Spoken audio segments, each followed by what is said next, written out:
Super Sentences is a fantastic writing activity that helps children to hone their writing skills. We concentrate on changing a sentence in 7 different ways to help children practice their flexibility in writing sentences. Okay everybody, today we're going to be learning about improving our writing.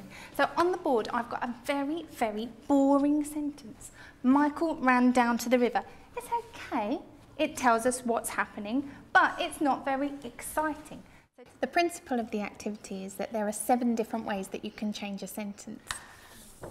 Alright, so the 7 different ways are adding in words, which some of you have suggested already, dropping in chunks of information, adding on at the beginning, adding on at the end of the sentence, changing words, adding a simile, and also alliteration. Now, in my magic bag, I have been working very hard at home. You will be so impressed. And I've improved this sentence in those 7 different ways, but they're all muddled up. I invite the children to come up one at a time and choose out the sentence that's been changed in one of those ways. This is really exciting and draws the children in. Michael ran like lightning down to the river. Which of the ways have I used here? Did it add in words? There are words added in, you're right, but there are special kinds of words. Listen, ran like lightning. Add in a simile. Well done, Ashley, it is adding in a simile. Michael, with tears in his eyes, ran down to the river edge. Hey, how has that sentence been changed and improved? Kira? Is it dropping in chunks? Well done, Kira, you're absolutely right, it's dropping in chunks. Once the children have decided which of the 7 ways I've used, we'll pin it up on the board next to the explicit description of that strategy. This helps them to know how to change a sentence when they get to do it themselves. All right, so our brand new sentence, you're going to like this one, I can tell, is the whale swam towards the sea. So when you get back to your tables with your partner, I want you to have a go together at changing this sentence in the 7 different ways, okay? Be very careful. I just want you to be strict with yourselves and try using the different ways on their own, okay? How many different ways are there to change it? 7! First we add a simile. Yeah. So, the whale swam towards the sea as fast as a cheetah. As fast as a cheetah. For adding at the beginning, we could say, the blue, smooth whale swam towards the sea. The essence of good writing is knowing which sentence to select for which purpose, and giving the children these kind of parameters to work within, such as just add on at the beginning, just drop in a chunk of information. This really stimulates their creativity. So now we're going to use any of the ways that we like, and you can use a combination of the different ways as well, to write your best version of the whale swam towards the sea. In other words, your super sentence. Like we could have that one and them 2. Yeah.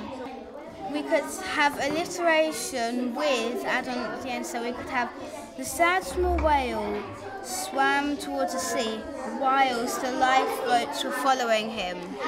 The whale swam swiftly towards the sea as fast as a speedy cheetah with roller skates. The whale swam. The reason that super sentences is such a powerful activity is that it helps children to practice changing sentences in the 7 different ways. And once they've practiced, they start to build it into their repertoire of things that they can do when they're writing independently. So in the end, they're becoming much more confident, more flexible writers. Listen to this. The sad small whale swam towards the sea while the lifeboat was following him. By using some of the 7 ways, it makes your writing better, and especially alliteration. I love alliteration.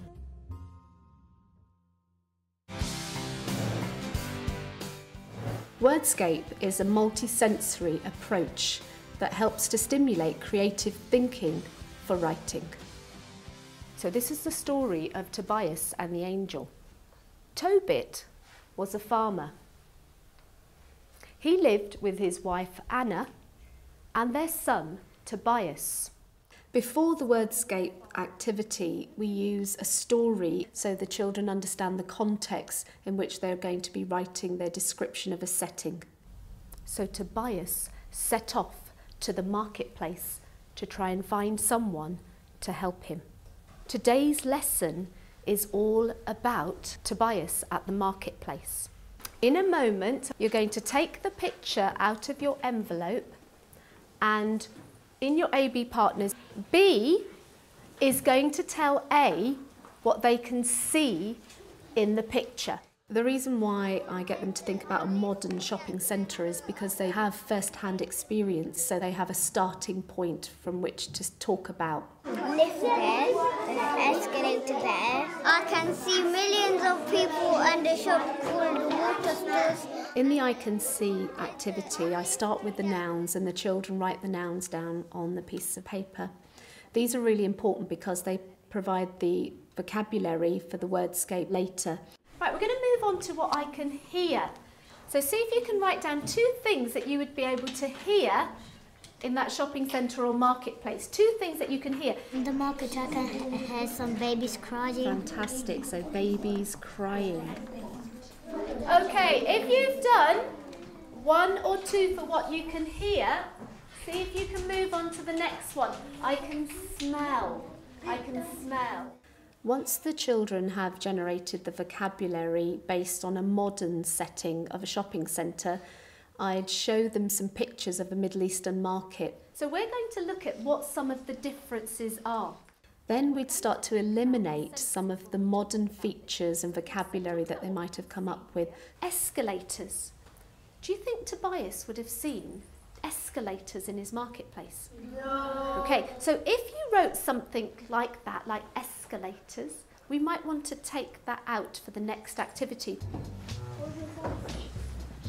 So take out anything that sounds modern. Take out anything that sounds modern. When we're ready to start the wordscape activity, it's important to move the furniture out of the way so that you've got a large open space for children to place their vocabulary on. On the floor, we've got a carpet of words. So Mrs. Sharma's going to be my partner. We're going to demonstrate to you how wordscape works. I'm going to use the words that you have put on your sheets of paper to describe this marketplace to her. We're going into the market now. It's a really warm, hot day. The path's really sandy. It's got lots of rocks scattered around on it. You have to be careful to avoid them so that you don't trip up. There's a chicken. It's trying to avoid the horse's hoofs. It's running in between its legs. Now you're going to have a go at this activity, and you're going to have a go a few at a time. I smell some dirty animals with oily fur. I see sand and hard rocks just with a different type of basket. Then I see some fresh rows of olives. When the children walk around the marketplace, they're almost transporting themselves to that marketplace and are experiencing what it's like to walk through it. Looking around and they're not happy. The child that's got their eyes closed is listening to the description that their partner's giving them of the marketplace, and those images, once they stay in their minds, become ideas for them to use in their writing later.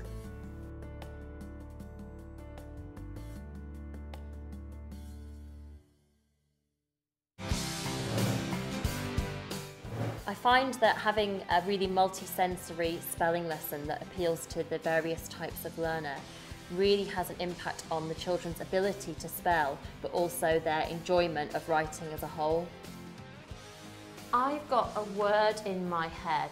So we're going to play a game. You're going to guess the letters which you think might go in there. I. Okay, you're right actually. I is in there. Well done. T. Yeah, you're right actually. Very good at that today. Yeah, Mambi. G. G isn't in there. I'm going to start drawing our smiley face. So we've got the face. Navraj. A, yeah. So you've got a good part of the word now. Prem. P. And what word is it, Prem? Parties.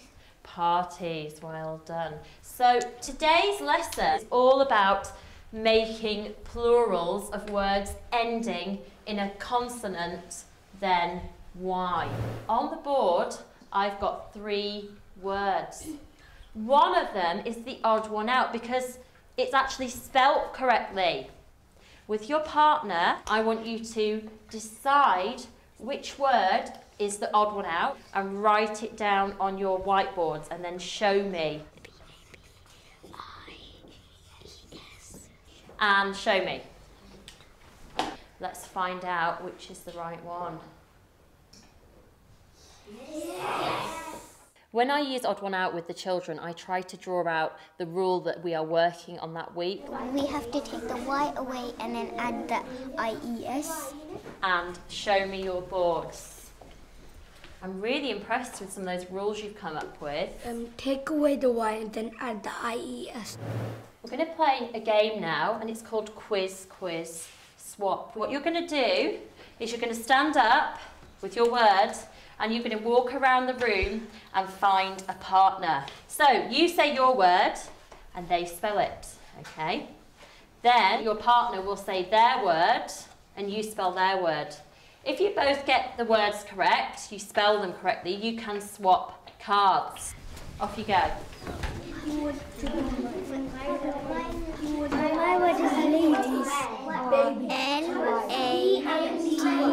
L-A-D-I-E-S. What's your word? Pennies. P-E-N-N-I-E-S.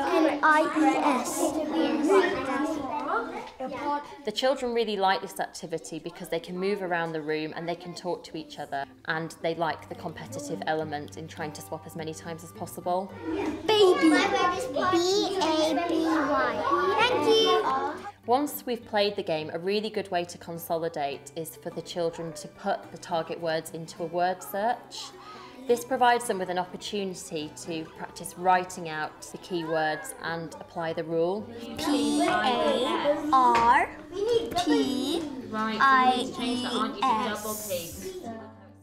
I think often spelling can be quite a boring lesson for children.